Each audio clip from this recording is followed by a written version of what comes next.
My name is Ruth, and I came and moved into the community of the 12 tribes. I think it was 1978. August 22nd, 1976. Oh, 76. We got married in 77. Sorry. April 24th.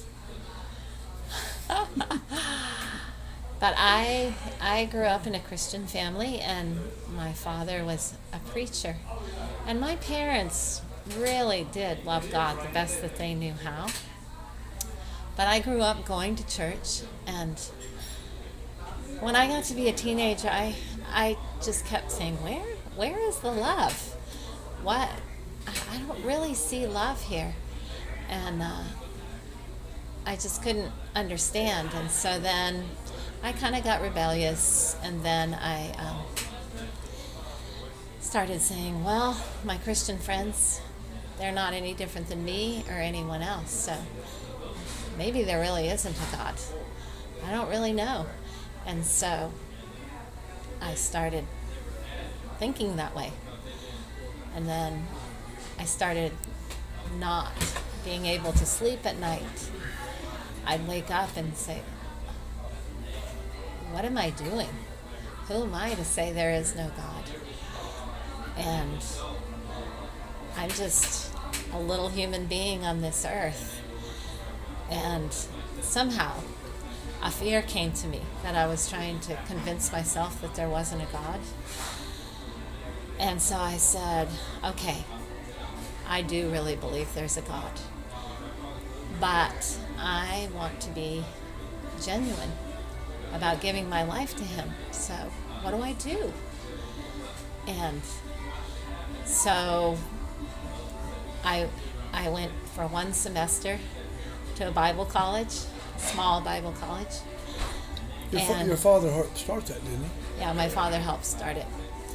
And at the end of that semester, I was sitting on my bed crying out to the God of heaven, saying, what's wrong with me? I thought when I gave my life to you, I was supposed to be satisfied, but I don't know. Being here in college, in the dorm, it's all about your boyfriend, what you look like, who you're dating. And I told the God of heaven, this isn't what I want. This isn't what I want. And in the meantime, I had some friends that had moved to Tennessee, Chattanooga, Tennessee, named Malachi and Rebecca. And they had come across a yellow deli. And I won't get into all the details of that, but they had fallen in love with the people from the yellow deli who lived together. And they invited me to come and visit them. And so I grew up in Vermont around communes in the 70s, late 60s and 70s. And I knew what secular communes were, but I had never really heard about believers living together. And so I thought, well, this is kind of interesting. But when I came to visit them, I was so affected by the love that people had for one another, the true friendships, really deep friendships where you could be honest, even about the bad things you were thinking or that you did, and they wouldn't think bad about you, but you could repent and they forgive you, and you were better friends, and you were just, I was just so affected by the love that I found there in friendships. And it started dawning in my heart that this is the love of God. This is what our Father created mankind for, is to actually really be true friends and care for one another, help each other with our wrong ways, forgive each other, encourage each other. But I was so affected by the people that worked in the yellow deli, and I loved it. And I did go through a little bit of a battle in my mind. I thought, do I really want to do this? Or, you know, do I not? And so I made a mental list in my mind of all the reasons I wanted to give my life to something like this, and then I made a mental list of all the reasons that I didn't, and I realized all the reasons that I didn't were selfish reasons.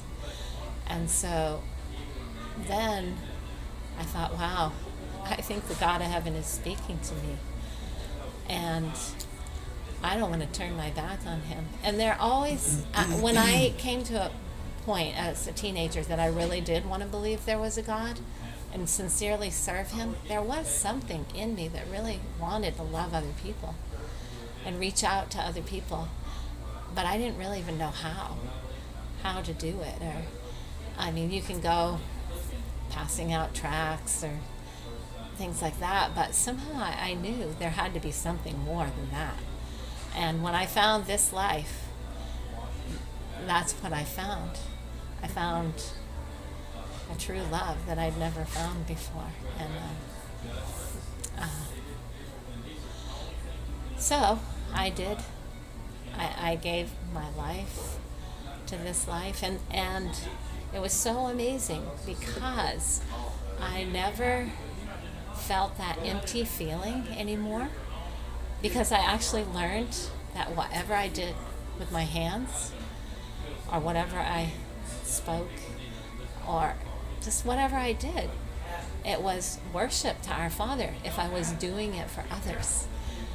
And then I found that there was more than I could do, knew how to do. There was always something I could do for others. And it really gave me peace deep in my soul like I'd never had before.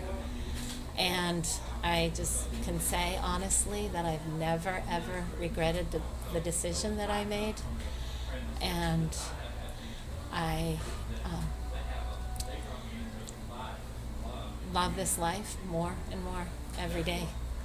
And I love hearing the words of life that we hear in our gatherings every day, because it cleanses my soul. And I can learn to take on our Father's heart all the more. And I'm just very thankful, and our Father gave me a wonderful husband and family.